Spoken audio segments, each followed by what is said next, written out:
Salam sejahtera untuk kita semua. Selamat siang Bapak Ibu semuanya. Terima kasih atas kehadiran Bapak Ibu dalam kegiatan diseminasi yang diselenggarakan oleh guru kita, Ibu Eni, Bauti dan Ibu Manifatul Rahmah terkait tentang budaya positif yang saat ini sedang dilakukan penyebaran hal-hal positif ya di sekolah kita, karena Ibu Penny dan Ibu Nolini adalah calon guru pembina angkatan 9. Jadi terima kasih atas kedatangan Bapak Ibu semuanya. Baiklah, untuk memulai acara ini agar lebih bersemangat, marilah kita buka acara dengan basmalah. Bismillah.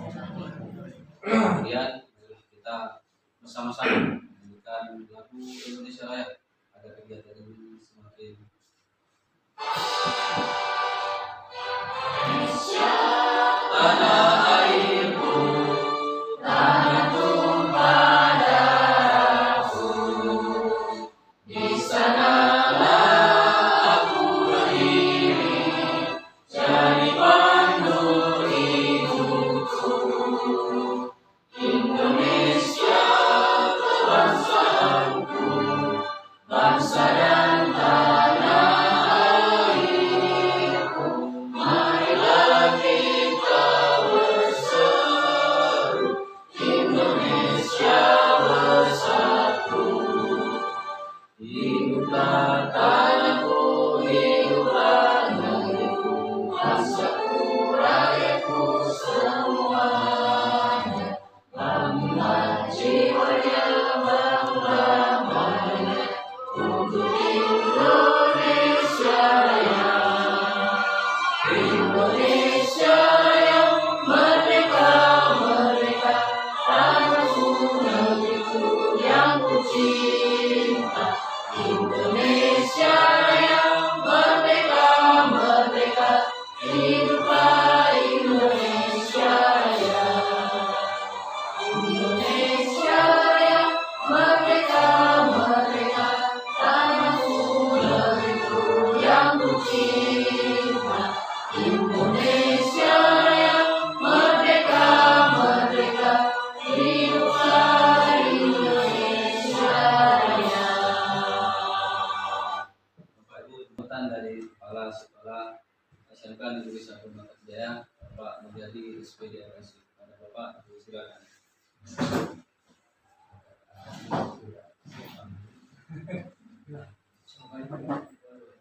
Waalaikumsalam warahmatullahi wabarakatuh.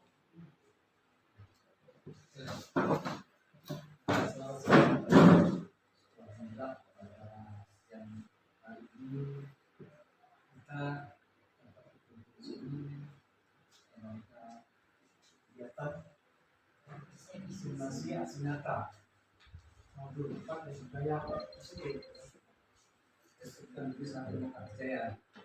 Ya, kita di sini bahwa hari ini ada dua orang guru teman-teman kita sebagai calon guru pusat saat ini menanyakan nyata yang sekarang ini. Ya, kalau dulu biasanya guru sekolah ini saya cukup kaget apa ya. Saya kira kemarin Pak Dua kan kemarin mereka bilang ada aksi nyata ya.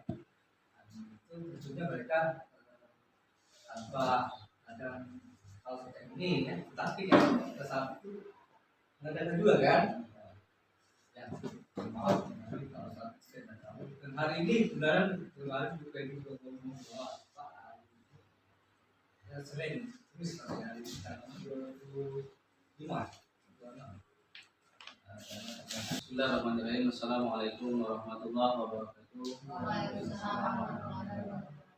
Salam sejahtera untuk kita semua. Selamat siang Bapak Ibu semuanya.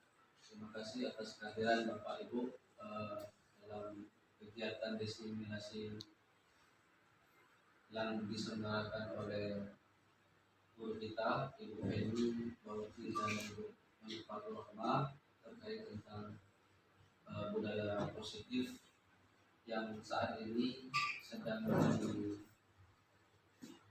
dilakukan penyebaran hal-hal positif ya di sekolah kita, karena Ibu Feni dan Ibu Nuril adalah calon guru pembina angkatan 9. Jadi terima kasih atas kedatangan Bapak Ibu semuanya. Baiklah, untuk memulai acara ini agar lebih bersemangat, marilah kita buka acara dengan basmalah. Kemudian marilah kita bersama-sama menyanyikan lagu Indonesia Raya agar kegiatan ini semakin semangat. Ya, pada Bapak Ibu semuanya, kita semua mohon berdiri.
Tidak ke acara selanjutnya, sambutan dari Kepala Sekolah SMK Negeri 1 Mata Jaya, Bapak Mulyadi SPD RSI. Pada Bapak, silakan.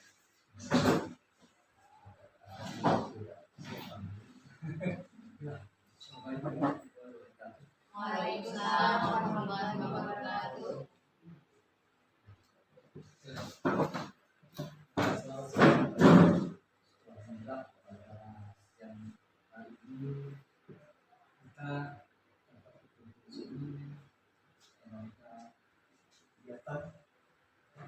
Simulasi aksi nyata modul 4 dan budaya positif SMK Negeri 1 Mata Jaya. Kita di sini bahwa hari ini ada 2 orang guru pengajar kita sebagai calon guru pusat. Saat ini menggunakan nyata yang sekarang ini. Ya, kalau dulu saya terus terang ini saya cukup kaget apa ya. Saya kira kemarin Pak Anwar kemarin mereka juga ada aksi nyata ya.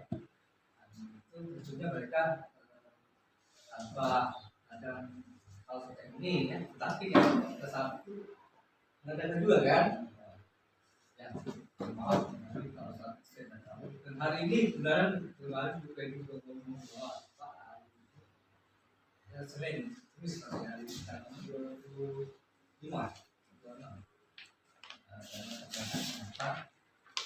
dan saya agak terpikir kalau hari ini kita akan acara seperti ini, tapi alhamdulillah ya, kalau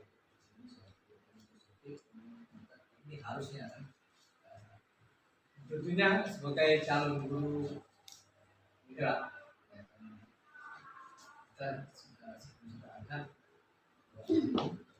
tentunya selama ini ya Bapak Ibu guru kita sudah tahu bagaimana melakukannya menularkan yang positif ya, dalam proses belajar mengajar agar siswa berbagi pada teman-teman yang lain ya.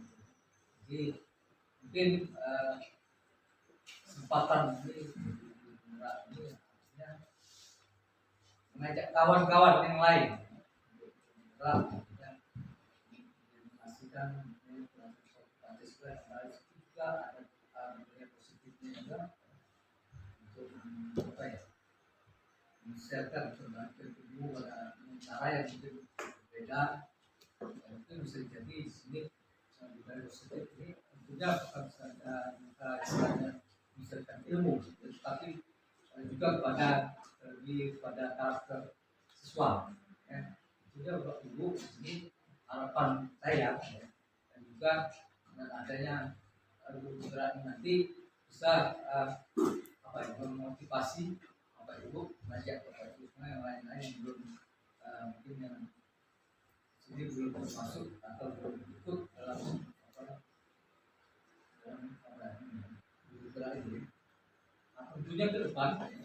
Jadi harapan saya dengan adanya ini bisa juga mengajak teman-teman yang lain ya.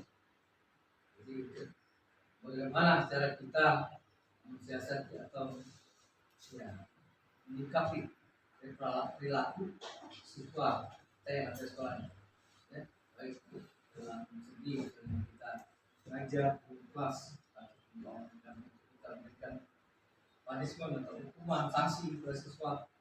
Tentunya kita harus tahu batas-batasnya. Jadi mengedepankan nilai-nilai yang ada nilai tangan dengan Pancasila. Kita kalau kita Pancasila kan ada semua ya, tanam, kemanusiaan, persatuan, ya, permusyawaratan, kebangsaan dan keadilan sosial. Ini ada semua situ.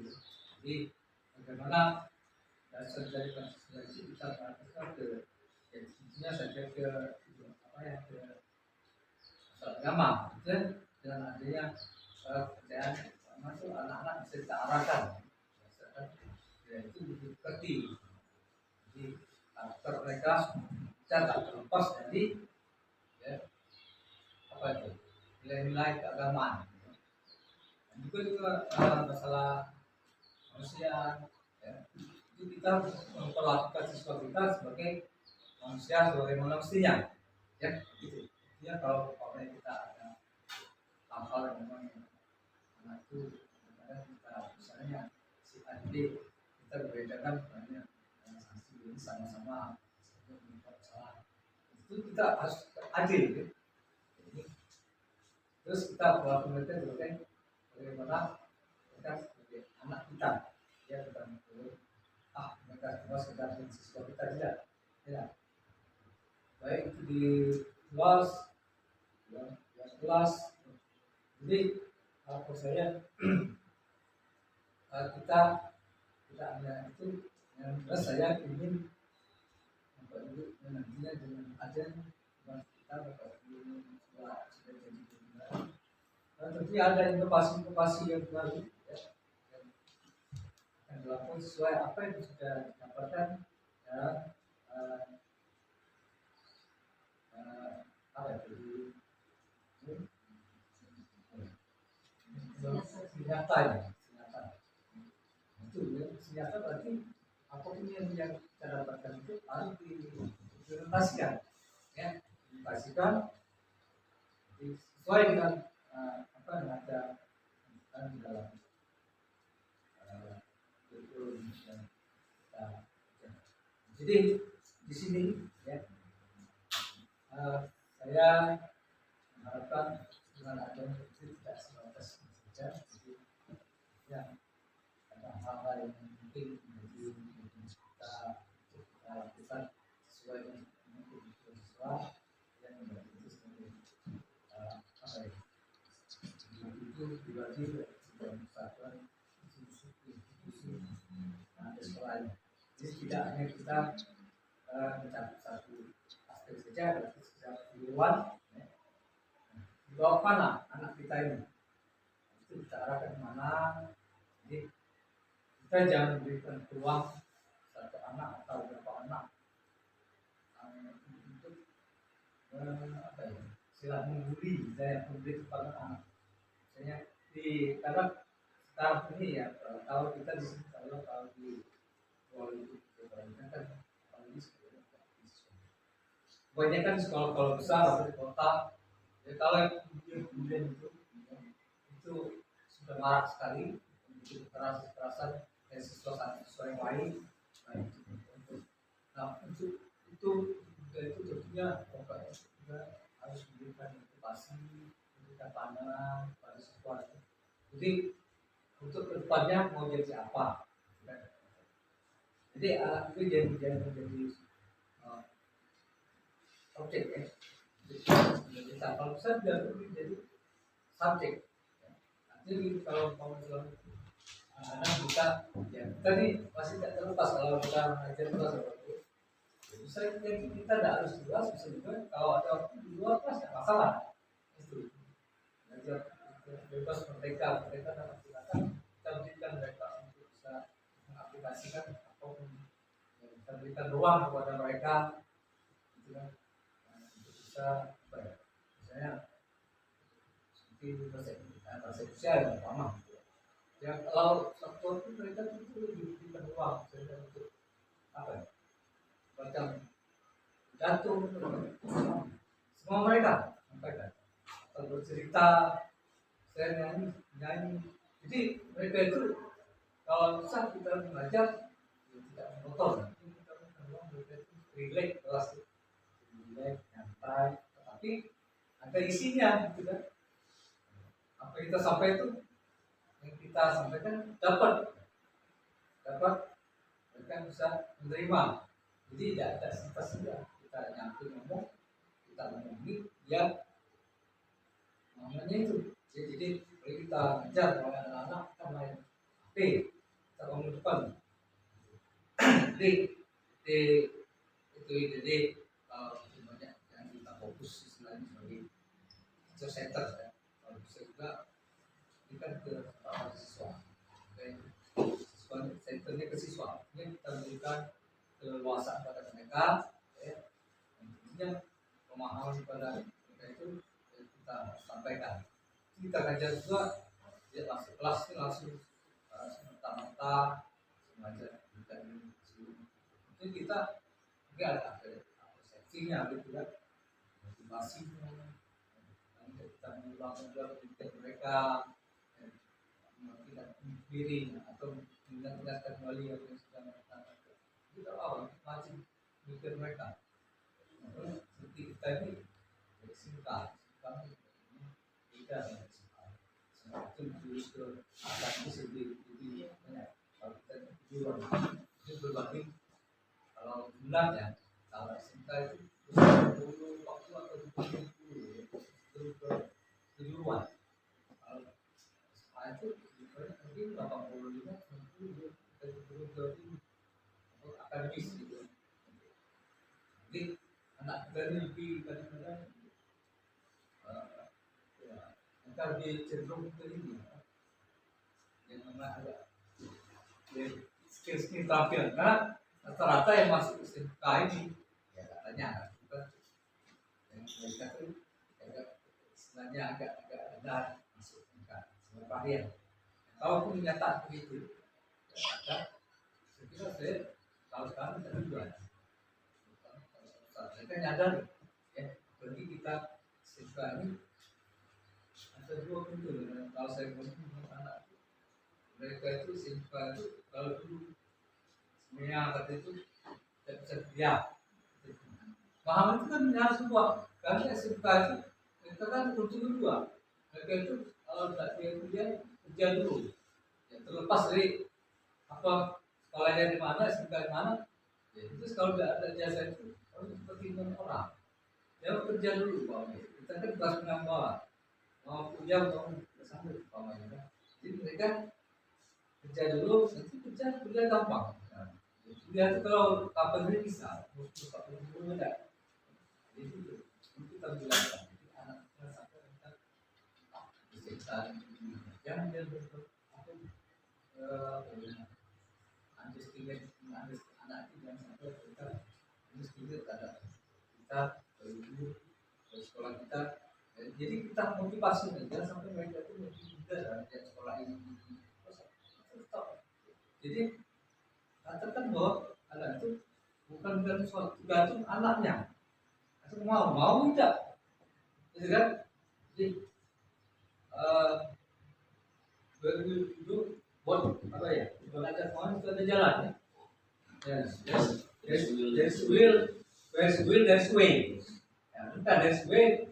Kembali ya. There's will, there's way. Kemauan ada jalan. Ada jalan. There's will, there's way. Jadi itu. Jadi anak itu kita motivasi itu. Dan kita menjat anak apa bodoh.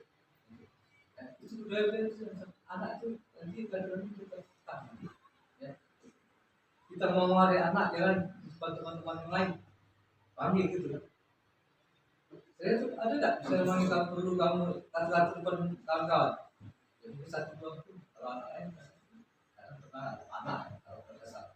Terus kalau dulu kita udah ngerti sama itu panggil si ke ruangan bisa gitu kan. Saya kata-kata itu kawan-kawan mana kalau kawan-kawan lain kadang-kadang ya saya juga lupa. Tapi kalau saya kita bersih saya juga berarti kita kan kalau kadang kita dulu masih wajar karena ke anak. Tapi kalau dia sama teman ya teman-teman yang lain pasti dia kan balas kan. Kalau kita balik kalau dia terlewat dia nyadari. Gitu. Jadi kita juga harus menghargai anak. Kalau kita anak itu berarti bukan kita apa ya? Karena kita ada rasa kasih sayang. Itu jelaskan. Kita ada perhatian. Karena bagaimana kalau kau di rumah disiapkan orang tua kamu, itu enak. Semua itu. Kalau biasa itu kan biasa tidur kan. Diam sehari dua hari lupa nggak?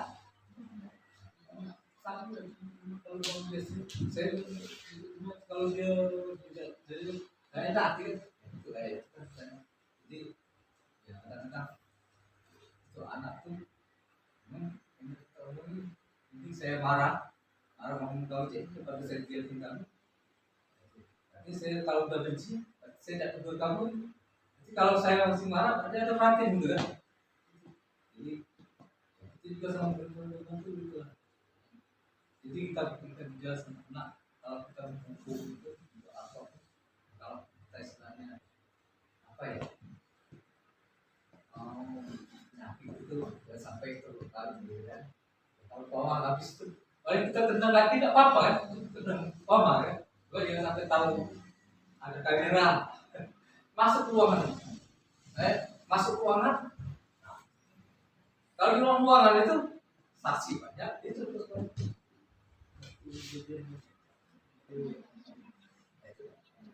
jadi masuk ruangan kalau setelah ada saksi kalau kita bisa ajak teman-teman itu kita berbagi istilahnya berbagi sama pelajaran itu biar anak itu santai tapi relax ya. Anak itu tidak merasa tertekan atau dengan terjajak. Tentunya ada istilah ice breaking-nya barangkali. Kalau aja istilah ice breaking kan, itu banyak. Saya sekali apa-apa. Nanti yang ajak main itu.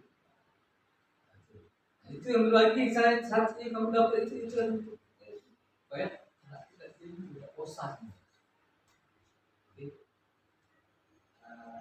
Bisa jadikan contoh bergerak kan istilahnya apa ya motornya pionir ya pionir di gerak Alhamdulillah dia malu itu dia jadi guru juga mau di guru jadi waktu keliling. Saya katakan itu waktu jadi guru kamu saya tidak ada kamu tolak itu artinya kalau dia lakukan itu saya yang guru itu kan dia ada yang itu kan tugas karena saya lupa kamu guru benar. Nah, waktu itu lalu itu belum. Itu penting apalagi cowok karena cowok masih tahu kadang-kadang itu postur itu kan kadang-kadang itu tegur tuh sebenarnya agak kalau kemarin kita bukan tapi lihat isinya jadi kita melihat orang bukan apa yang dilihat tapi apa yang dikatakan apa yang disampaikan ya kan kalau memang itu baik itu bagus untuk kita bersama untuk anak-anak kita sekolah kita ya ada salahnya kalau bagus gitu. Jadi terus terang itu kita dari time lagu kan balik-balik kan kalau coba balik-balik lah ya lagu yang dari sini jadi antar dari sini tapi kalau memang ada yang bagus jangan kita sering-sering lah kalau budaya kerja ini mungkin yang sampai berubah ini kebawa dari tentang lagu ini jadi bagus kan ya terkontaminasi yang kawan-kawan lain itu terus terkadang mau marah salah ditinggal kesadaran bapak ibu dengan cara anak tuh saya kalau kelas saya ngomong kalau umpamanya meja kita kan enak di kelas jadi kelas anak tuh kalau nyambung dia dirapikan kelasnya boleh kelas itu kita masuk kelas berantakan itu paling nyaman kalau ada di sini meja diskusi sampah serak kalau nggak jadi salah satu kan tidak budaya kita ngajar tuh ya pakai ini lah udah bagus tuh tapi maaf ya kalau masih itu ini udah berat di sebelah ini sudah jadi itu saja bapak ibu barangkali kurang lebih saya mohon maaf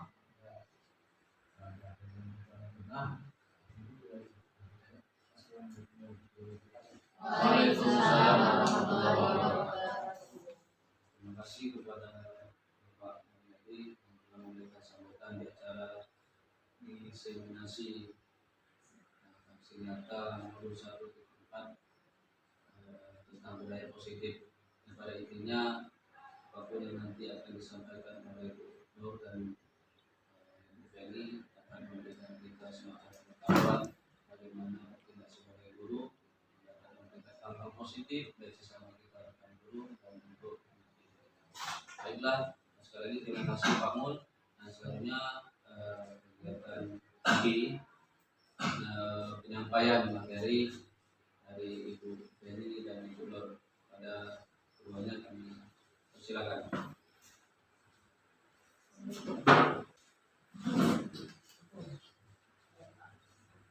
Bismillahirrahmanirrahim. Assalamualaikum warahmatullahi wabarakatuh. Waalaikumsalam warahmatullahi wabarakatuh. Alhamdulillahirabbil alamin wa bihi nasta'in ala umuri dunya waddin wa ala alihi wa sahbihi ajmain. Allahumma shalli ala sayyidina Muhammad wa ala ali sayyidina Muhammad. Yang kami hormati Bapak Mulyadi selaku Kepala SMK Negeri 1 Makassar Jaya, Bapak Ibu Wakil Kepala SMK Negeri 1 Makassar Jaya yang alhamdulillah hadir pada kesempatan ini, Bapak Ibu Dewan Guru serta staf tata usaha SMK Negeri 1 Makassar Jaya yang alhamdulillah pada hari ini hadir atas permintaan kami. Terima kasih banyak atas kehadiran, sudah meluangkan waktu dan kesempatannya mengikuti agenda kami, yaitu diseminasi aksi nyata modul 1/4 mengenai budaya positif. Di sini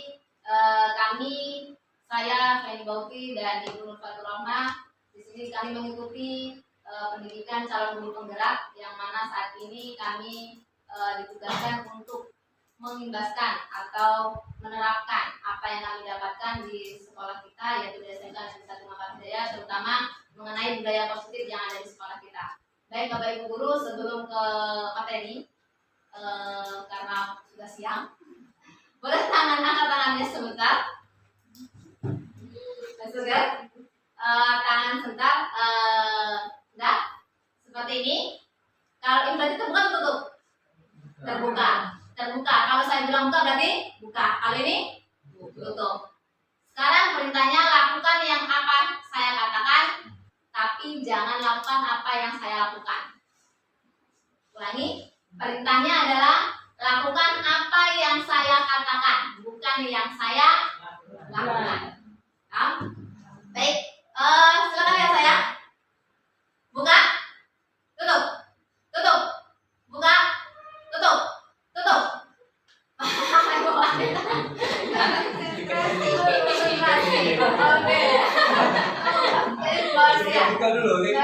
Bukan cuma satu, alhamdulillah yang lain sudah konsentrasi. Baik, terima kasih. Selanjutnya begini, ini terbuka, tertutup. Tadi perintahnya gitu kan? Sekarang kembalikan. Kalau buka berarti tutup, kalau tutup berarti buka. Baik, buka, tutup. Buka, kembalikan pemirsa. Oke. Tutup. Buka. Oke, udah kita coba. Terasa sulit nggak? Yang untuk kembalikan tadi, ketika kita sudah biasa ini buka, tapi diperintahkan untuk tutup. Sulit atau tidak Bapak Ibu? Ya, perlu konsentrasi. Konsentrasi. Nah, begitu juga dengan nanti budaya positif. Dengan budaya positif kita itu perlu dibiasakan seperti itu. Mungkin itu nanti SPG kita lanjutkan. Alhamdulillah, terima kasih atas kehadiran Bapak Ibu. Di sini saya akan menyampaikan apa yang kami dapatkan di calon guru penggerak, terutama di modul 1, yaitu mengenai budaya positif di sekolah ataupun di kelas. Baik, Bapak Ibu, sebelumnya mari kita fokuskan, kita hadirkan pikiran kita, tubuh kita, hati kita di sini. Saya mohon sebentar waktunya, mohon kesempatan dan bermediasi Ibu aja ya. Ya, lanjut. Ya, sebelum ke materi, kami ada pertanyaan tematik. Yang pertama, hukuman dapat mendisiplinkan anak. Setuju atau tidak Bapak Ibu? Oke. Yang kedua, pemberian hukuman dengan hal positif seperti membaca atau membersihkan halaman sekolah dapat meningkatkan disiplin anak. Memberikan penghargaan dapat meningkatkan motivasi belajar anak. Setuju atau tidak? Empat, apakah kita sudah menjadi teladan atau contoh yang baik bagi anak-anak? Nah, ini yang masih kita tanyakan dalam diri kita sendiri. Mudah-mudahan kita semuanya berusaha untuk menjadi teladan dan contoh bagi anak-anak kita yang terbaik untuk anak-anak kita. Oke, selanjutnya, nah di sini kami akan menyampaikan ada 6 topik. Yang pertama itu mengenai disiplin positif dan nilai-nilai kebajikan universal, teori motivasi, hukuman, penghargaan, dan restitusi. Selanjutnya ada keyakinan kelas, terus ada kebutuhan dasar manusia dan dunia berkualitas.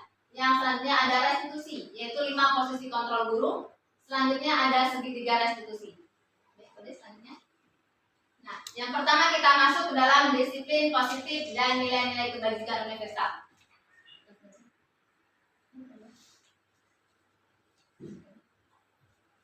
Nah, yang perlu kita ubah pertama adalah paradigma pemikiran kita ya Bapak Ibu. Contohnya tadi seperti buka tangan kita, buka tutup tangan itu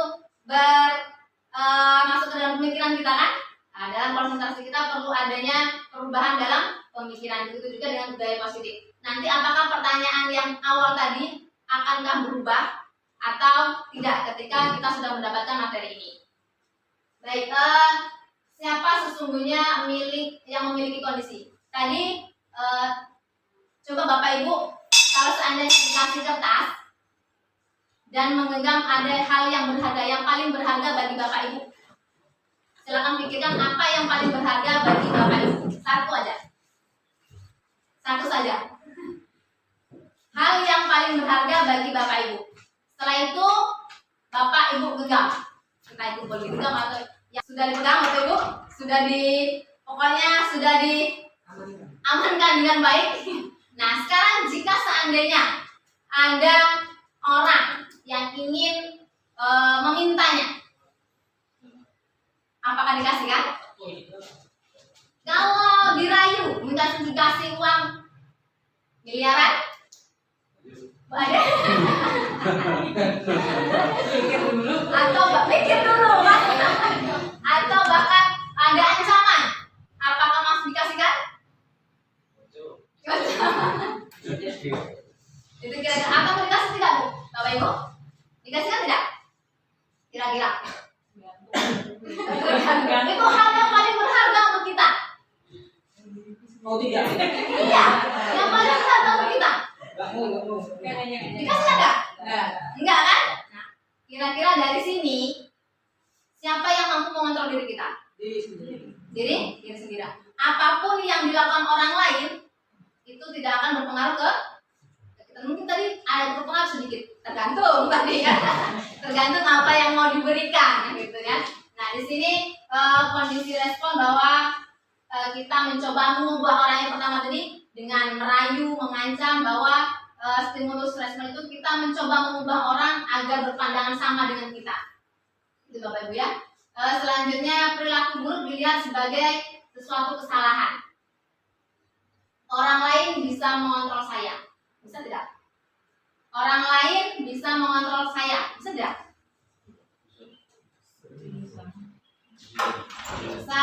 Pemaksaan ada pada saat rujukan gagal.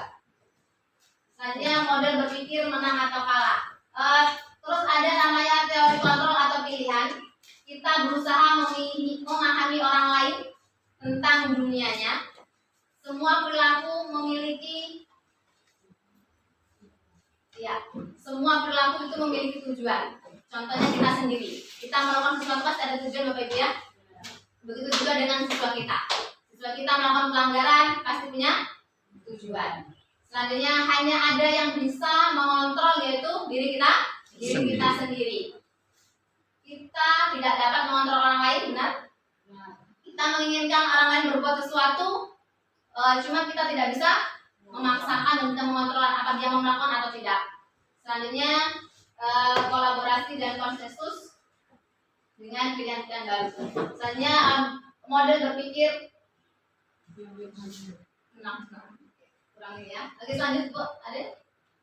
Nah, di sini ada namanya disiplin positif. Kita mengenal dengan kata disiplin itu biasanya taat dengan peraturan ya Bapak Ibu.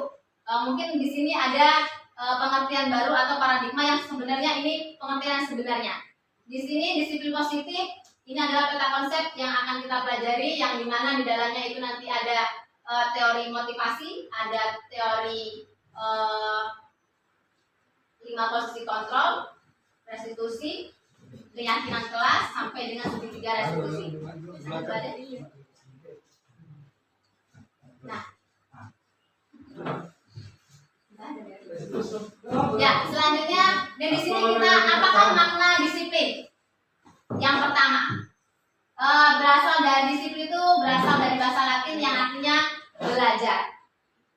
Yang mana seringkali kita mengkonotasikan biasanya disiplin itu orang harus patuh dengan peraturan, harus taat dengan apa yang dikatakan oleh seorang guru atau peraturan yang ada di sekolah. Seperti itu. Disiplin ini membuat sebenarnya disiplin ini yang mempunyai tujuan dihargai. Namun dalam budaya kita, makna kata disiplin telah berubah menjadi sesuatu yang dilakukan seseorang pada orang lain untuk mendapatkan kepatuhan. Kecenderungan namun lain adalah menghubungkan kata disiplin dengan ketidaknyamanan. Benar tidak? Kalau Bapak Ibu kita menyuruh anak untuk disiplin, mereka nyaman tidak? Tidak, karena pada awalnya pemikiran kita disiplin itu adalah anak harus patuh. Nah, di sini ini adalah bukan makna yang sebenarnya, tapi makna sebenarnya adalah bagaimana caranya anak itu bisa menghargai diri sendiri dan bisa mencapai tujuan yang mulia. Bapak Ibu. Selanjutnya ada nilai-nilai kebajikan. Kenapa disiplin positif itu harus diterapkan? Karena ada nilai-nilai kebajikan yang akan diterapkan kita kepada anak-anak dan untuk diri kita. Ada beberapa nilai-nilai kebajikan. Nah, nilai-nilai kebajikan adalah sifat-sifat positif manusia yang merupakan tujuan mulia yang ingin dicapai setiap individu. Nilai-nilai tersebut bersifat universal dan lintas bahasa, suku, dan agama. Semua agama, setiap suku juga akan mempunyai nilai-nilai kebajikan ini, yaitu ada beriman dan bertakwa kepada Tuhan Yang Maha Esa dan berakhlak mulia, ada mandiri, bernalar kritis, berkebinekaan global, bergotong royong, dan kreatif. Nah, ini yang perlu kita tanamkan dalam diri anak. Nilai-nilai inilah yang kita inginkan, yang ada pada diri kita dan pada diri murid. Selanjutnya ada teori motivasi, hukuman, penghargaan, dan restitusi. Ya, Bapak Ibu, kalau kita melakukan sesuatu atau bahkan anak ingin melakukan suatu peraturan atau keinginan yang akan kita laksanakan, itu ada motivasi. Di mana motivasi itu kira-kira anak mau datang tepat waktu. Kira-kira apa yang kebanyakan dari siswa kita? Biasanya takut dihukum ya Bapak Ibu, karena mereka nggak mau dihukum. Nah, kalau seperti itu berarti motivasi dia bukan dari diri dia, tapi dari luar. Nah, motivasi ini ada dua, yaitu motivasi intrinsik dan ekstrinsik. Di mana motivasi dari luar, ekstrinsik itu adalah motivasi yang berupa hukuman. Memang hukuman tadi dikatakan bahwa Bapak Ibu setuju bahwa hukuman itu bisa mendisiplinkan anak. Namun di sini sifatnya sementara. Bapak Ibu, dia mau melakukan apa yang harusnya dilakukan, tapi hanya untuk menghindari hukuman atau menghindari ketidaknyamanan. Selanjutnya, orang mau melakukan sesuatu biasanya karena imbalan atau penghargaan. Nah, apa yang saya dapatkan setelah melakukan ini? Itu biasanya Bapak Ibu ya, anak juga seperti itu. Oh, mau belajar. Oh, nanti kan dapat hadiah dari Bapak Ibu gurunya. Itu biasanya Bapak Ibu ya. Kita sering, terutama saya juga, biasanya dulu sering ngasih penghargaan. Misalnya nanti kalau siapa yang ngumpul duluan dapat nilai plus, biasanya gitu kan. Nah, terus ada lagi yang mau ikut dengan ibu, nanti ibu beri apa gitu. Ada kan? Itu biasanya. Nah, itu motivasi ekstrinsik atau dari luar, di mana itu sifatnya sementara. Di hukuman kadang bisa membuat anak itu mendendam. Selanjutnya, di mana ada motivasi intrinsik yang di mana yaitu hadir atau tumbuh dari diri sendiri. Itu yaitu saya akan menjadi orang yang seperti apa apabila saya melakukan. Itu biasanya ditanyakan pada seorang anak yang memang punya motivasi dalam dirinya. Nah, di sini ada Bapak Ki Hajar Dewantara, Bapak Pendidikan Indonesia, bahwasannya kita sudah kurikulum merdeka, bahwa kita guru ada yang merdeka dan murid pun juga merdeka. Merdeka dalam ini yaitu artinya tidak hanya terlepas dari perintah, akan tetapi juga cakap buat memerintah diri sendiri. Artinya anak itu tidak harus diperintah orang lain, tapi mampu memerintah diri sendiri. Di sini Bapak Ibu, terkadang memang kita dalam melakukan sesuatu, kita sering karena penghargaan. Ternyata setelah kami mendapatkan materi ini, penghargaan itu baik untuk awalnya, baik di awal. Namun memang anak-anak saya mau mengikuti ini, asalkan dikasih ini, ya dikasih. Cuma itu sifatnya sementara, bahwa nanti setelah tidak dikasih hadiah dia tidak mau lagi untuk melakukan itu. Ternyata di sini ada kata-kata dihukum oleh penghargaan, bahwa penghargaan itu supaya juga itu mampu untuk memotivasi diri anak. Namun di sini ada hal-hal yang dorongan internal itu akan ada faktor ketergantungan. Beberapa dampak dari pemberian penghargaan itu menurut Alfikon, di mana yang pertama pengaruh jangka pendek dan jangka panjang. Jangka pendeknya itu tadi, memang anak termotivasi. Namun kalau guru itu tidak mau melakukan lagi penghargaan itu, mungkin anak itu tidak akan mau melakukan lagi. Jangka panjang mungkin anak itu tidak akan menghargai guru atau orang lain jika orang itu tidak mau memberikan penghargaan. Selanjutnya penghargaan menghukum. Kira-kira kenapa penghargaan itu menghukum? Itu ya Bapak ya. Terus penghargaan mengurangi ketepatan. Penghargaan tidak efektif. Itu tadi karena setiap kita memberikan penghargaan, ya kalau kita pas ada. Kalau tidak ada, selanjutnya penghargaan merusak hubungan. Mungkin ya karena ada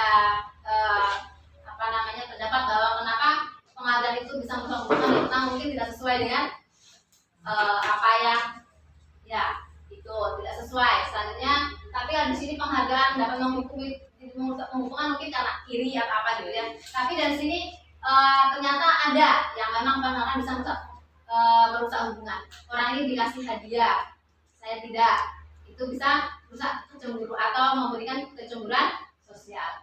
Selanjutnya penghargaan menurunkan kualitas. Biasanya karena anak-anak itu dikasih penghargaan, pikirannya hanya hadiah atau penghargaan itu, tidak terdapat kualitasnya. Selanjutnya penghargaan itu mematikan kreativitas, dan ada penghargaan mengurangi motivasi intrinsik. Ya karena dalam dirinya sudah tertanam, oh kalau saya melakukan ini saya dapat ini, saya dapat hadiah. Berarti kalau saya tidak, motivasinya dari luar gitu Bapak Ibu. Karena kalau penghargaan itu berhenti, dia juga berhenti. Oke, selanjutnya ada bentuk program kebajikan atau prestasi. Nah, ini contoh pengakuan atau apresiasi kebajikan di mana ada pembukaan. Kemarin saya perhatikan ada kata-kata itu, ada dari kebajikannya rasa empati besar sekali. Ada situasinya pada saat ya murid baru di kelas 6. Nah, di sini ada namanya hukuman dan konsekuensi Bapak Ibu. Apa beda hukuman dan konsekuensi? Kalau hukuman itu biasanya tindakan itu secara spontan, tanpa ada kesepakatan terlebih dahulu dengan siswa. Kalau konsekuensi biasanya ada peraturan atau ada kesepakatan terlebih dahulu dengan siswa.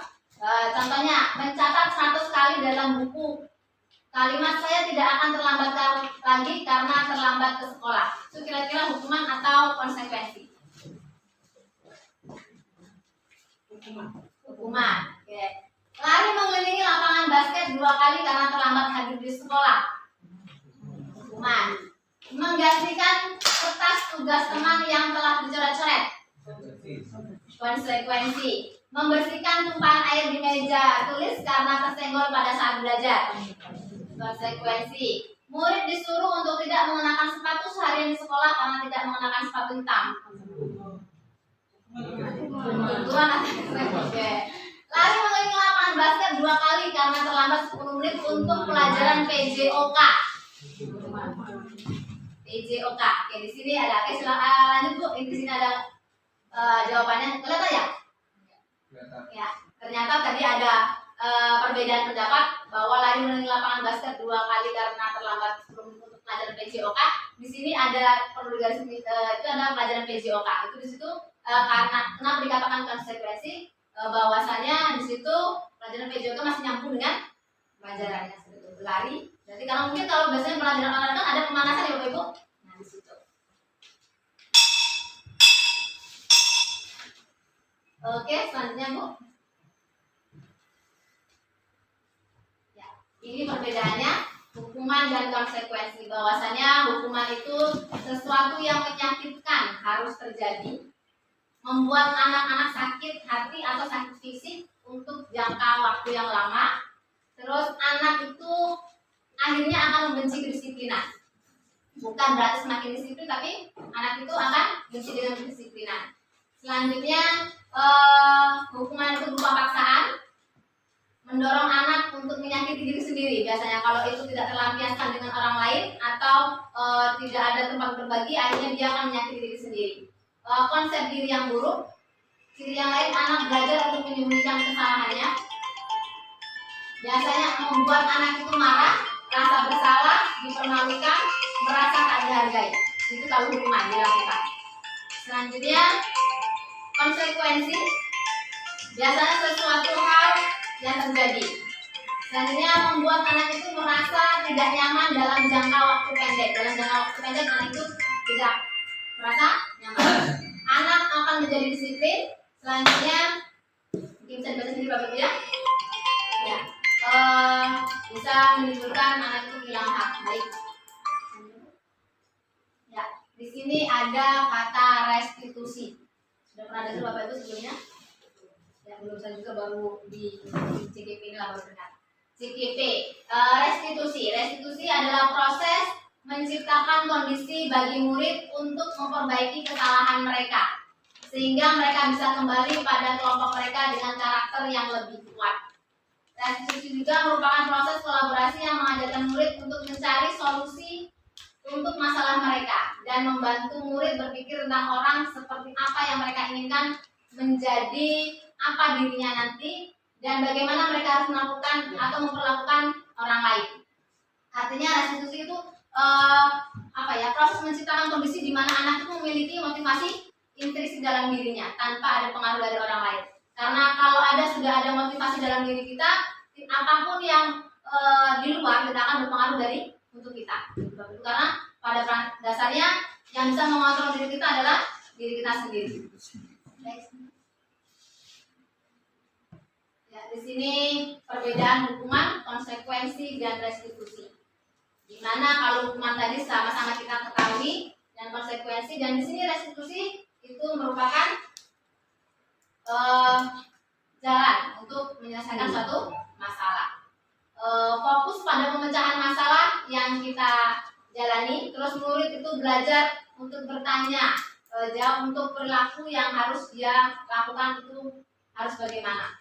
Terus itu murid anak untuk menghormati dirinya dan orang lain. Artinya kalau hukuman itu bersifat negatif, sedangkan konsekuensi itu netral. Dan untuk restitusi sifatnya positif. Nah, ini 9 ciri restitusi. Yang pertama, bukan untuk menebus kesalahan, namun untuk belajar dari kesalahan. Berarti di sini kita tidak dituntut untuk menyalahkan anak. Biasanya kita sering kan, kamu sih ini salah kamu, gitu kan? Sering kita berkata seperti itu. Yang kedua, itu memperbaiki hubungan. Yang ketiga, tawaran bukan paksaan. Berarti kita menawarkan kepada anak maunya seperti apa. Yang ketiga, restitusi itu menuntun untuk melihat ke dalam diri. Yang kelima, restitusi mencari kebutuhan dasar yang mendasari tindakannya. 6, restitusi diri adalah cara yang paling baik. Restitusi fokus pada karakter bukan tindakan. Selanjutnya restitusi fokus pada solusi, bukan pada masalah. Selanjutnya restitusi mengembalikan murid yang berbuat salah pada kelompoknya. Oke, selanjutnya. Nah, keyakinan kelas. Oke, lanjut. Nah, di sini kita sering dan kita berlakukan di sekolah maupun di kelas itu sering terjadi adalah peraturan kelas. Kenapa di sini yang dipelajari adalah keyakinan kelas? Kenapa tidak peraturan kelas saja atau peraturan sekolah saja? Seperti halnya mengapa kita memakai peraturan harus menggunakan helm bila mengendarai kendaraan roda 2? Kira-kira kalau di situ itu kenapa orang bisa menggunakan helm pada mengendarai sepeda motor? Kebanyakan bahwa menghindari polisi. Gitu kan? Oh, kalau ada polisi nggak pakai helm misalkan. Ya, Bu. Terus mengapa kita memiliki peraturan harus datang tepat waktu pada saat mengikuti pelatihan atau datang ke sekolah? Nah, untuk mendukung anak-anak itu atau diri kita untuk memotivasi intrinsik, itu kembali ke nilai-nilai dan keyakinan-keyakinan yang lebih menggerakkan seseorang dibandingkan mengikuti serangkaian peraturan. Kita yakini kalau nanti yang pertama, kalau tadi kita memakai helm karena polisi, berarti tidak selamanya kita pakai helm kan? Berarti kalau pakai helm kalau ada apa-apa saja. Tapi kalau kita punya keyakinan bahwa kalau kita tidak pakai helm nanti kalau kecelakaan bisa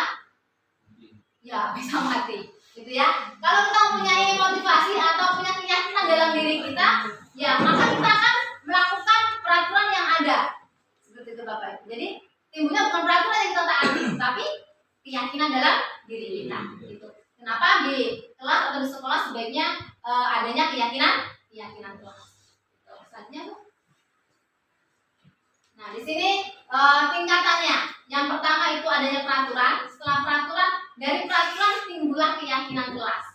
Setelah ada keyakinan kelas, maka timbullah lingkungan positif. Setelah ada lingkungan yang positif, maka timbullah budaya atau kebiasaan yang positif. Baik, Bu, lanjut. Nah ini nanti ada proses untuk membuat keyakinan kelas. Ini kurang lebih di 2 kelas sudah saya terapkan. Mungkin Pak Fahmi sudah, atau Pak Edo atau Bu Nurfan sudah menerapkan. Ini bagusnya wali kelas untuk menerapkan keyakinan kelasnya. Dan kita juga sebagai guru mata pelajaran juga bisa menerapkannya keyakinan di dalam kelas. Bahwa anak-anak itu melakukan sesuatu bukan karena peraturan, tapi karena keyakinan yang ada pada dirinya dan sudah kita sepakati di dalam kelas. Baik, lanjut Bu. Ya, ini saja. Nah, ini kira-kira kalau peraturan keyakinan kelas apa? Biasanya keyakinan kelas itu berupa kalimat positif atau sebagai nilai kebaikan. Contohnya, selalu kembalikan buku ke tempatnya. Berarti nilai keyakinannya apa itu kira-kira? Rapi, kerapian. Boleh, ada lagi? Kira-kira keyakinan dalam diri. Kenapa sih kita harus mengembalikan buku ke tempatnya?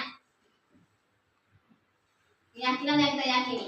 Ya, karena kalau kita tidak mengembalikan, satu, tidak menghargai orang lain. Mungkin buku yang kita pinjam tadi tidak, ya benar, kerapian Bu Pak Fahmi. Selanjutnya dilarang mengganggu orang lain. Ini berupa peraturan, ya kan? Dilarang berarti kalimat negatif. Maka keyakinan kelas apa yang perlu kita adakan di kelas itu, karena agar orang atau anak-anak tidak mengganggu orang lain. Ya, menghargai orang lain. Bahwa di situ kita yakinkan pada anak bahwa kita harus menghargai orang lain. Selanjutnya yang mana ya? Dilarang menggunakan narkoba. Kalau biasanya kalau kita, jangankan anak, kalau kita saja dikatakan dilarang atau tidak boleh, malah kita lakukan. Kenapa? Kalau keyakinan kelas kita ubah menjadi kalimat positif dan menjadi nilai kebaikan. Dilarang menggunakan narkoba, berarti keyakinan apa yang kita adakan di kelas itu? Ya, sehat. Kalau melakukan narkoba bisa sehat bahkan menjadi keselamatan. Ini kan nilai keselamatan dan nilai kesehatan untuk kita. Sama kayak tadi bahwasannya untuk memakai helm, berarti keyakinan apa? Keselamatan. Gunakan masker? Kesehatan. Berarti keyakinan itu yang harus ditanamkan dalam diri anak dan diri kita. Ya?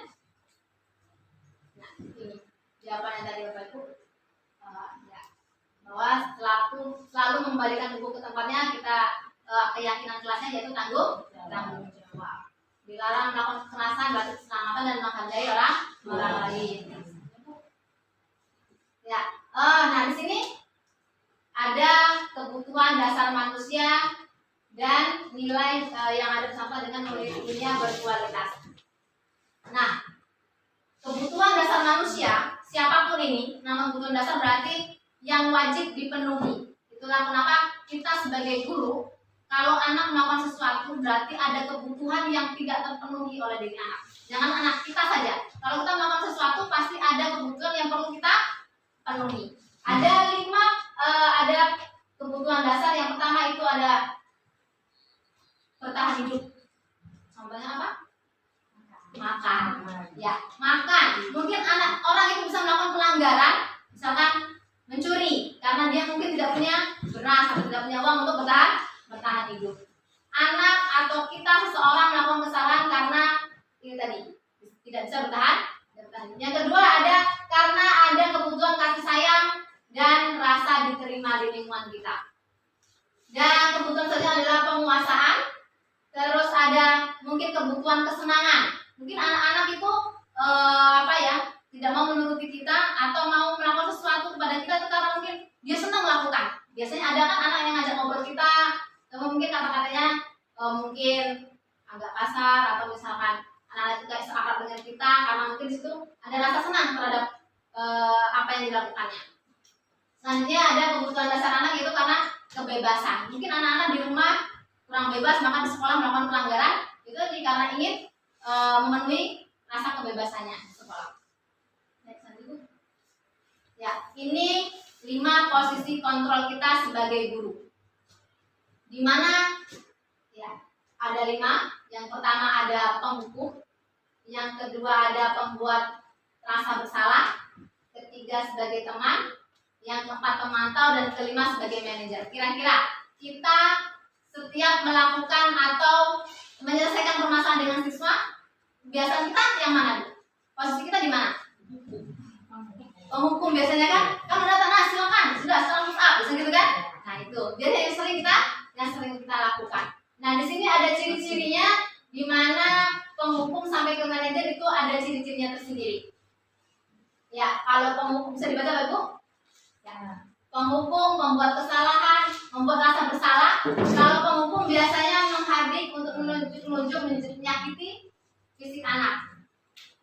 Terus kalau biasanya pembuat rasa bersalah biasanya kita berceramah dan mengatakan seharusnya kamu tuh gini-gini, atau kalau enggak ibu tuh kecewa loh sama kamu gitu kan. Gimana caranya anak tuh rasa bersalah? Tolong ibu dong. Itu berarti sebagai apa? Teman. Iya. Biasanya kita tolong kalau kamu lakukan, kamu kok nggak baik sama ibu, kamu tega sama ibu gitu kan. Kadang nyapu, tolonglah nyapu gitu kan, ada untuk menyelesaikan masalah. Itu. Terus selanjutnya sebagai pemantau. Sebagai pemantau itu biasanya kita di sini ada menghitung dengan ukur. Contoh, biasanya apa Bu? Pernah nggak kita sebagai pemantau anak? Pernah. Mungkin semua ini akan sudah pernah kita lakukan semua dari penghukum dan manajer. Biasanya anak selalu kita awasi. Kalau kita tidak awasi, maka anak itu kembali melakukan kesalahan. Nah, yang terakhir itu adalah posisi guru sebagai manajer, di mana ini adalah posisi yang paling ideal, di mana posisi guru yang tidak langsung menyuruh anak untuk mencarikan solusi atau mencari jalan keluar dari kita yang nyarikan, tapi melalui pertanyaan-pertanyaan yang pakem atau pertanyaan-pertanyaan yang memantik anak itu untuk menjawab atau mencari solusinya sendiri. Itu Bapak Ibu. Lanjutnya, dan bagaimana caranya anak itu bisa mengakui kesalahannya sendiri tanpa kita salahkan. Dan kita jangan sampai membuat anak itu merasa bersalah dan merasa gagal. Biasanya kalau anak dipatahkan, biasanya anak itu langsung kecewa kan, dan tidak mau melakukan lagi. Dan dimana di sini kita lebih membesarkan hati anak-anak itu, lebih membesarkan hati anak dan tidak menyalahkan anak, serta bagaimana caranya kita menjadikan anak itu, oh saya masih dihargai loh sama Bapak Ibu guru gitu. Itu Bapak Sandu. Nah di sini sebagai apakah kalau jika kita menanyakan hal ini kepada anak, saya kecewa sekali dengan kamu. Kira-kira sebagai apa sih? Teman. Saya kecewa sekali sama kamu. Kenapa? Sebagai teman, oke. Kecewa berarti membuat anak itu apa? Oke, sudah tebak nanti rasa bersalah. Selanjutnya, kamu tidak pernah benar melakukannya. Berarti menjas anak itu salah gitu kan? Berarti kita posisikan sebagai penghukum. Oke, bisa disimpan dulu jawabannya. Ayolah lakukan demi ibu dan bapak. Berarti kita sebagai apakah kamu mau mendapatkan stiker bintang hari ini? Manajer. Iya. Ada gitu ya. Bagaimana kamu bisa menyelesaikan masalah ini? Berarti kita mengasihkan pertanyaan itu kepada anak. Bagaimana cara menyelesaikannya? Manajer. Ya. Kamu selalu yang paling terakhir. Langsung aja Bu jawabannya. Ya, ini posisi-posisi jika kita melontarkan kalimat-kalimat tersebut. Ya, selanjutnya Bu. Ya, di sini bergerak biasanya kita peraturan dari memantau konsekuensi atau hadiah dan berhubungan dengan nilai-nilai manajer untuk memperbaiki permasalahan tersebut. Selanjutnya ada segitiga restitusi, di mana ini adalah tahapan-tahapan di mana kita bisa menyelesaikan permasalahan murid tanpa kita yang menyuruhnya, tapi anak itu sendiri yang mencari solusinya.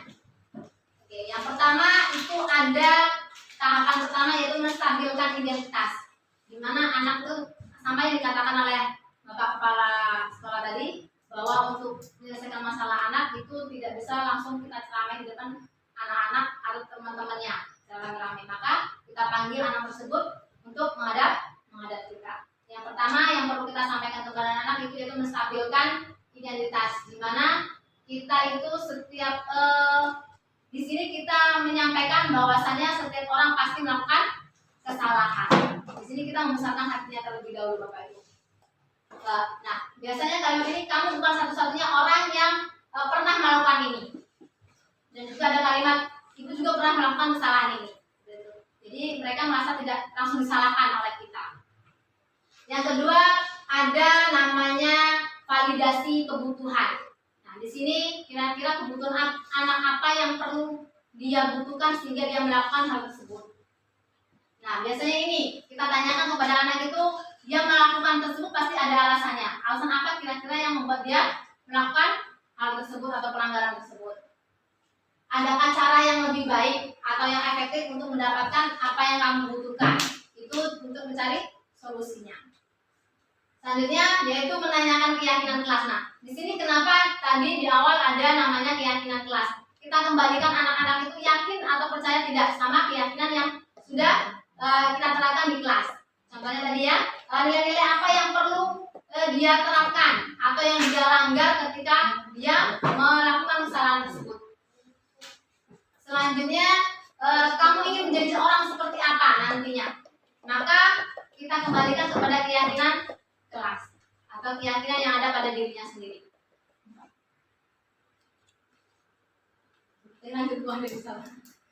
Nah, untuk membawa anak yang merasa gagal karena berbuat salah menjadi positif terhadap dirinya.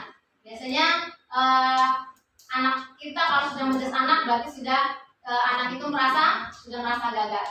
Nah, kalau ini guru berkata berbuat salah itu hal yang manusiawi, tidak ada manusia yang sempurna.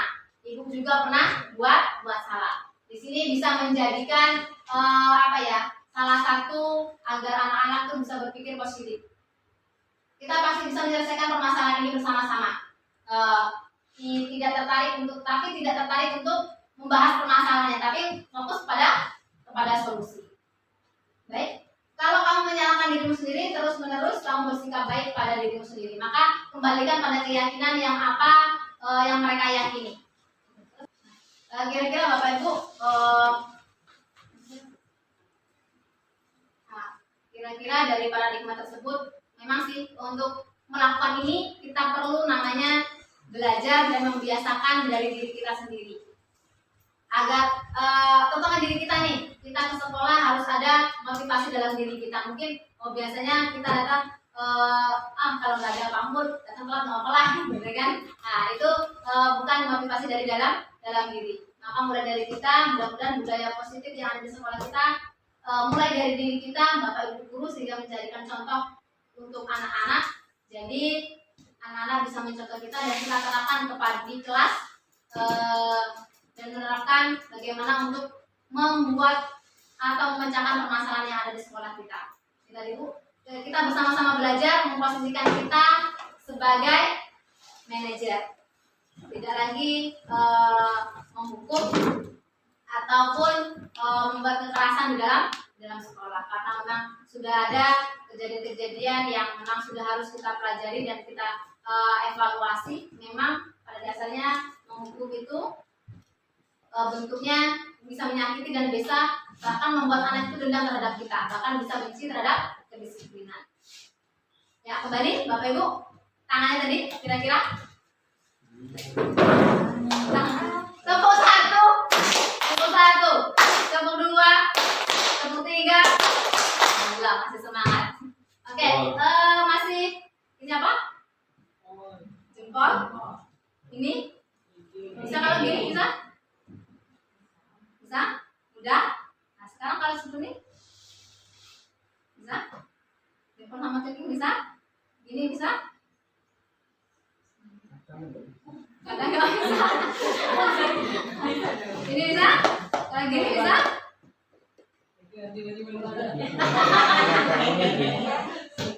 Bisa? Kalau nggak gitu? Tapi apa? Aku bisa ya. Perlahan lama-lama bisa. Nah itulah sama saja dengan budaya positif dalam di dalam diri kita, di sekolah kita perlu adanya fokus dalam diri kita, bahwasanya untuk membudayakan itu perlu ada dalam diri kita dan memang perlu apa ya, belajar dari diri kita. Masih banyak sebenarnya, ini adalah senam otak. Biar gimana positif otak kanan dan otak kiri kita seimbang. Kayak tadi, kenapa Bapak Ibu mau melakukan ini terbuka tapi Ibu tutup? Coba sekali lagi Bapak Ibu beri ngantuk. Buka, tutup, tutup, buka, buka, tutup. Nah sekarang yang tadi, kenapa yang kalau buka, tutup, kalau tutup, buka. Balikannya, tutup, tutup, buka, buka, buka.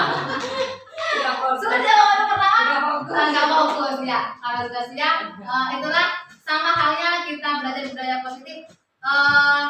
Bahwasanya kita perlu belajar, perlu bertahap, tidak langsung konstan. Nggak mungkin kita melakukan sesuatu itu langsung jadi. Perlunya adanya kolaborasi sama kita, sama guru, dengan siswa, dengan para wakaf, dengan kepala sekolah, dan kita sama rekan guru. Bapak Ibu, selanjutnya mari kita mulai dari diri kita untuk memberikan teladan dan contoh bagi anak-anak kita, bahwasanya kita patut dicontoh bagi anak-anak kita. Itu selanjutnya ada kata-kata yang memang itu jadi motivasi dari saya, dan itu dapat dari rekan kita. Biasakan, kita biasanya membiasakan yang benar, tapi bukan membiasakan yang benar, tapi bukan membenarkan yang biasa. Kita biasanya gitu, sudah biasa gitu kan. Bukan membiasakan, bukan membenarkan yang biasa, tapi membiasakan yang benar. Ya, itu saja. Sekali lagi, membiasakan yang benar, bukan membenarkan yang biasa. Mari sama-sama kita belajar bersama di sekolah kita untuk demi terwujudnya budaya positif di sekolah. Kalau adanya budaya positif di sekolah, maka kita akan nyaman berada di sekolah kita, akan betah dan juga dengan anak-anak kita. Terima kasih atas kesempatannya, waktunya Bapak Ibu, Bapak Jadi selaku Kepala SMK Nusantara Jaya, Pak Edo, Bapak Ibu semuanya, terima kasih. Mohon maaf apabila dalam penyampaiannya banyak salah kata, kurang berkenan, saya mohon maaf, dan kepada Allah saya mohon ampun. Saya akhiri, wassalamualaikum warahmatullahi wabarakatuh. Waalaikumsalam.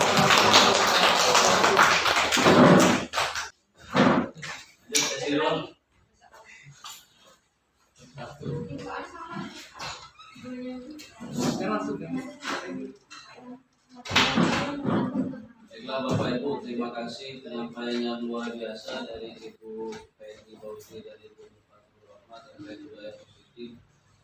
Yang menarik tadi kan ada istilahnya buku, reward dan sebagainya itu. Menurut apa yang dijelaskan oleh Ibu Peggy tersebut, diusahakan dihindari Bapak Ibu. Bagaimana kita membangun kesadaran Bapak Ibu ya, membangun kesadaran dari siswa itu sendiri. Jadi membangun kesadaran itu apa yang disebut tadi dihindari namanya hukuman reward. Terima kasih Bu Hedi dan Bu Fatul Rahmat, semoga bisa memberikan pengetahuan dan kesadaran kita sebagai guru ya, untuk menjadi lebih baik dan menciptakan hal-hal positif yang berpihak pada murid. Nah, sekali lagi terima kasih Ibu Nur dan Ibu Fedi. Ada yang ingin bertanya Bapak Ibu? Ada yang ingin ditanyakan atau didiskusikan? Buse. Iya, mungkin ada yang bertolak belakang dengan jiwa Bapak Ibu. Iya. Pak Kandar.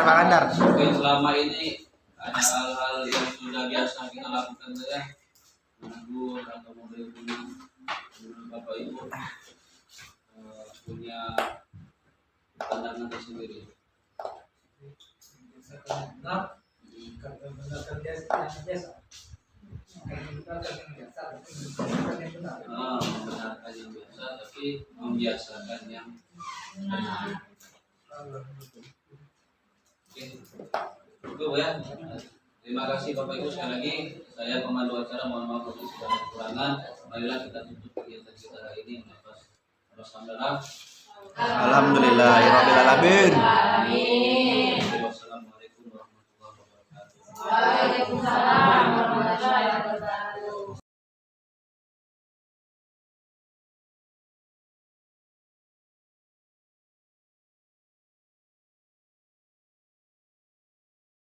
Waalaikumsalam warahmatullahi wabarakatuh. Apa kabar hari ini? Sehat semua? Sehat. Baiklah, kemarin kita sudah belajar, maka untuk minggu ini berhubung Ibu mengajar di kelas kalian, maka baiknya kita untuk melancarkan belajar kita buat namanya keyakinan kelas, di mana setiap kita meyakini bahwa itu kita lakukan. Untuk melakukan membuat keyakinan kelas, yang pertama kita buat peraturan kelas dulu. Nah, peraturan kelas ini yang sering kita dengar, yang sering kita lihat dan sering kita baca. Peraturan khusus untuk kelas ini. Kalau peraturan sekolah sudah ada? Sudah ada. Maka peraturan kelas ini sudah ada belum? Belum. Maka kita buat peraturan khusus untuk kelas 12 mm. Maka nanti boleh kalian usulkan peraturan kelas 12 mm. Nah, peraturan kelas ini nanti boleh angkat tangan, boleh tunjuk jari. Silakan bicarakan apa peraturan yang perlu kita laksanakan di kelas 12 mm. Boleh? Silakan pikirkan terlebih dahulu. Nggak apa-apa. Boleh? Siapa mau angkat tangan dulu? Yang mau? Oke, silakan Laila. Tidak boleh makan pada saat pelajaran. Tidak boleh. Tidak boleh makan pada jam belajar. Oke, silakan dah. Tidak boleh main HP saat Oke. Tidak boleh main HP saat belajar. Oke, lagi. Silakan Deli. Tidak boleh main bola di dalam kelas. Apa lagi? Tidak boleh terlambat masuk. Tidak boleh terlambat masuk.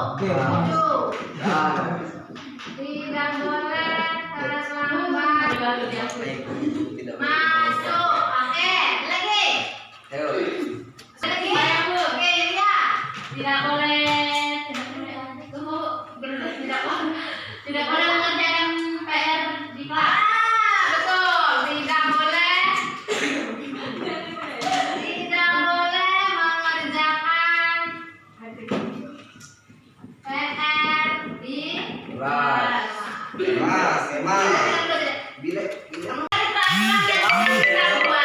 masing-masing kalian sudah menyumbangkan pendapatnya mengenai peraturan di kelas. Ini maksud tujuannya agar sekolah kelas kita terjamin. Nah, karena di sini banyak kalimat tidaknya dan dilarang itu merupakan kalimat negatif. Nah, agar pikiran kita tetap positif, maka kita ganti kalimat negatifnya jadi kalimat positif. Nah, kalimat positifnya yang di sini tidak boleh terlambat masuk. Kalimat positifnya berarti iya, datang tepat waktu. 8. Apa ini? Berarti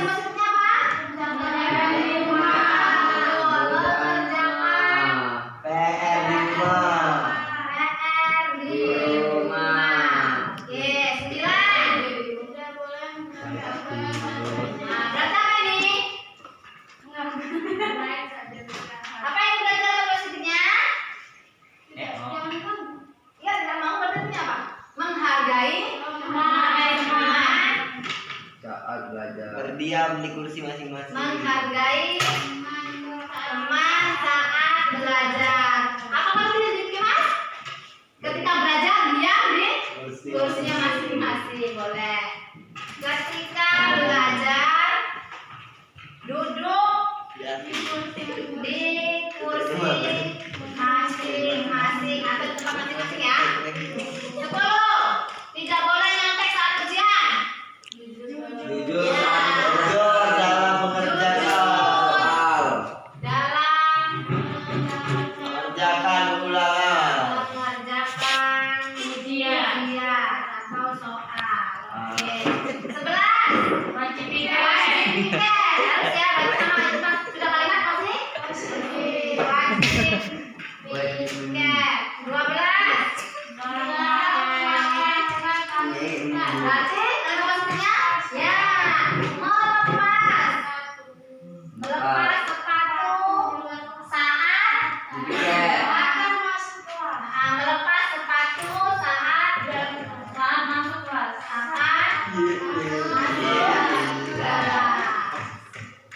apa lagi cukup ya Pasti semua mudah-mudahan kalimat maksudnya ada berapa ini 12. Yang pertama makan hanya pada jam istirahat. 2. Naik pada saat belajar hanya jika diminta. 3. Tapi saat belajar, fokus saat belajar, main bola di lapangan, mengikuti semua anak belajar, datang tepat waktu, mengerjakan PR di rumah, menghargai teman sebelajar, Duduk di kursi masing-masing, 10. jujur dalam mengerjakan tugas, wajib tiket, 12. Oke, terima kasih. Ini kalimat positifnya. Nah, dari kalimat positif ini kita bisa buat namanya keyakinan kelas. Nah, keyakinan kelas ini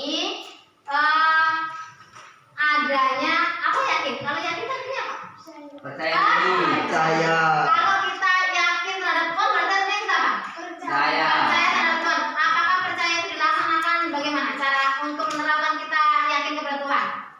Ada 3 cara. Yang pertama melalui lisan, yang kedua dengan diyakini dalam hati, dilakukan dengan tindakan atau perbuatan, yang keempat diucapkan dengan lisan. Ya, simpul lagi. Jika kita yakin, maka dilakukan dengan 3 cara. 1. Diyakini dalam hati, diucapkan dengan lisan, yang ketiga dilakukan dengan perbuatan. Nah, kalimat positif ini kita ubah jadi nilai-nilai kebajikan. Apa itu nilai-nilai kebajikan? Nilai-nilai kebajikan contoh mandiri, jujur, menghargai orang, menghormati orang, apalagi sopan, apalagi nilai-nilai kebajikan mandiri, terus ada religius, gotong royong, apalagi banyak ya.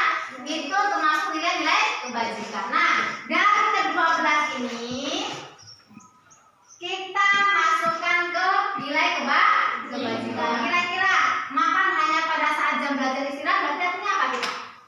menghargai, Menghargai. Berarti di sini saling menghargai. Saling menghargai. Capek Oke. Terus apa lagi? Main pada saat belajar hanya jika ada arahan guru. Sama ya. Menghormati dan menghargai. Sama ke sini menghormati. Saling menghormati. Apa lagi? Tertib sama berarti ya. Dan saling menghargai dan menghormati. Sama di sini masih poinnya. Ini berarti melepas sepatu saat anak masuk kelas. Ya, termasuk ke menghargai lagi dan juga termasuk ke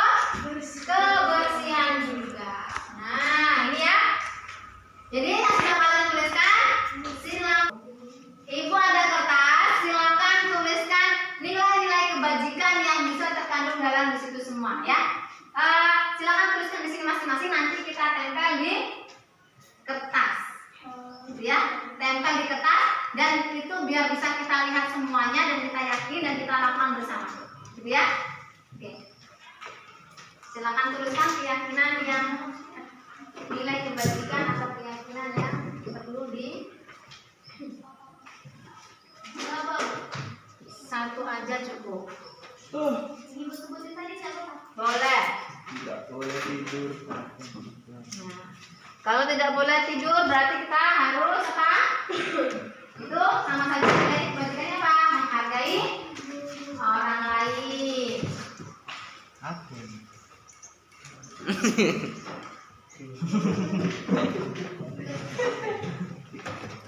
Oke, silakan tulis. Besar-besar kan kecil. Apa?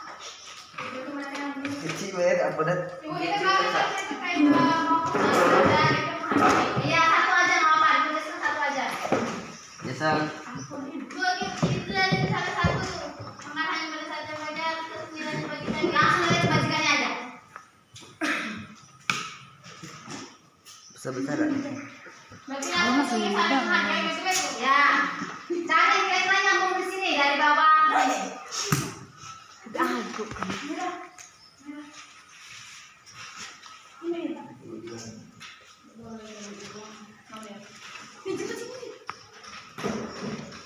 Ibu kalau disiplin itu termasuk nggak sih, Bu?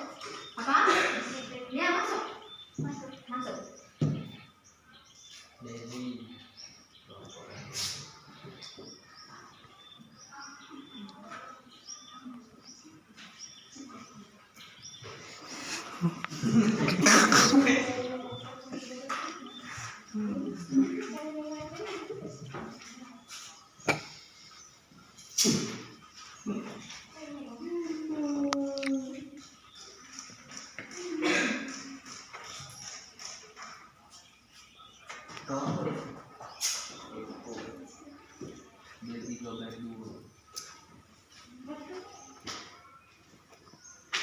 Kasih emoji ya.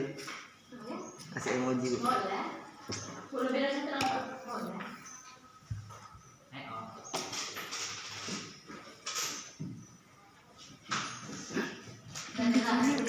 Boleh? Sudah?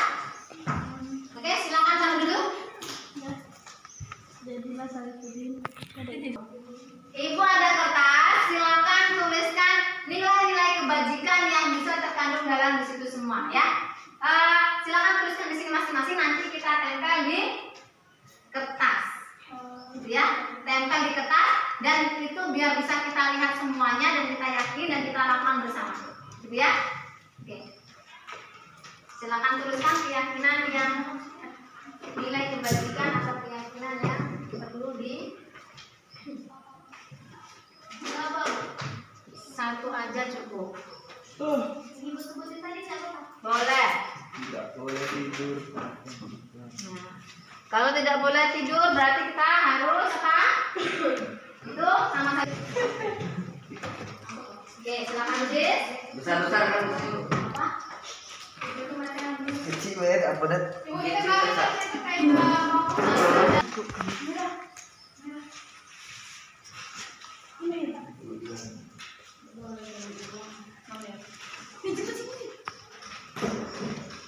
Ibu kalau disiplin itu termasuk nggak sih, Bu?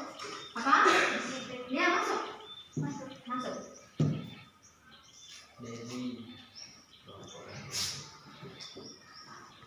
Sudah? Oke, silakan taruh dulu. Silakan tempel di sini. Masing-masing. Ya. Satu-satu, Bu. Ya, satu-satu. Silakan dari Naila. Tempel susun tidak ya? Nah,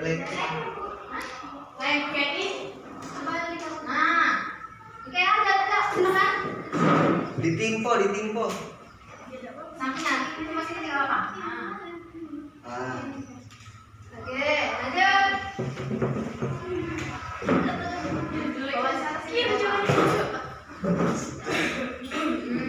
Rapi lagi. Oke, lanjut terus. Ayo. Ayo, rapi. Ya.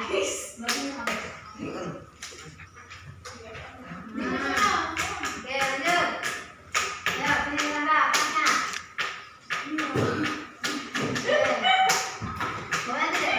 oi. Oke, lanjut, nyalin. Udah dalam. Oke, lanjut. Itu yang nempel. Ayo lanjut. Ini nih. Oh, itu namanya. AGA. Ayo lanjut.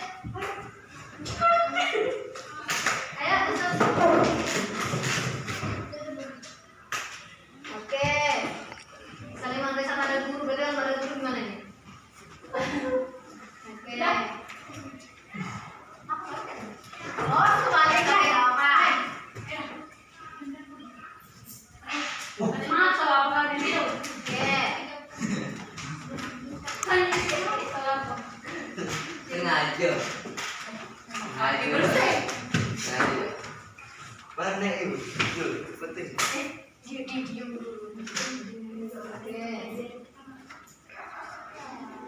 Ini enak. Oke, habis? Habis?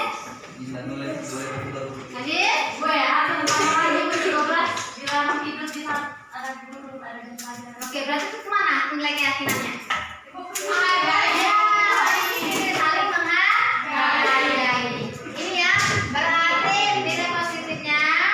Lalu ini nilai kebajikannya yang kita jadikan keyakinan, di mana kita di dalam kelas ini saling menghargai, saling menghormati, menjaga keamanan, lalu menghargai diri sendiri. Terus apa nih? Terus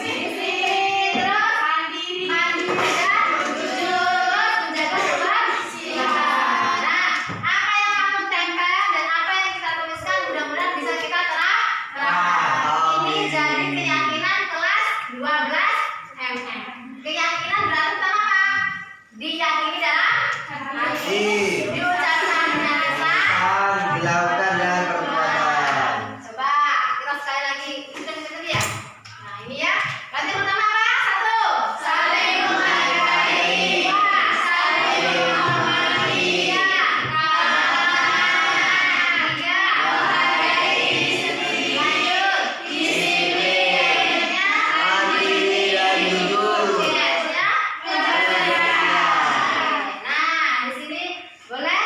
Terima kasih. Mudah-mudahan bisa kita terapkan sampai kapanpun dan bisa mudah-mudahan keyakinan ini tidak hanya di kelas ini saja, tapi bisa membawa sampai keluar. Karena budaya positif atau kebiasaan yang positif itu akan terbawa atau terbiasa kemanapun kita berada. Kalau bisa tidak hanya di kelas ini saja, tapi kita bisa membawakan dampak kepada orang lain. Gitu ya, boleh? Kita ambil foto bersama. Oke, cukup. Terima kasih. Keyakinan kelas yang kita sepakati ada nilai positifnya, ada kalimat positifnya ada 12 kalimat positif, lalu ada 1, 2, 3, 4, 5, 6, 7, 8 9 ya, 9 keyakinan kelas. Mudah-mudahan kita berubah berarti ya. Kita berlakukan dari sekarang. Oke. Mudah-mudahan kita bisa terapkan di kelas ini dan juga bisa kita bawa keluar ke saja keluar negeri. Oke, karena apa? Di dunia ini yang pertama itu yang dicatat 100% adalah pertama etika. Ya, arti itu. Ingat angka? Ya, arti itu adalah yang bersama. Itu aja ya. Terima kasih. Udah.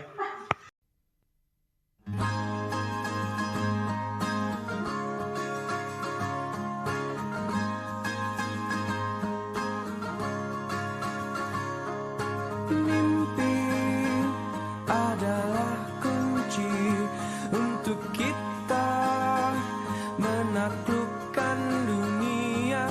Berlarilah tanpa lelah sampai engkau meraihnya.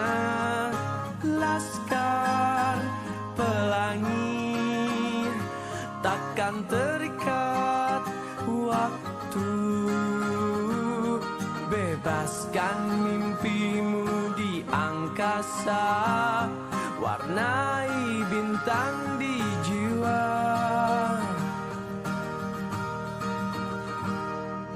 Menarilah dan terus tertawa.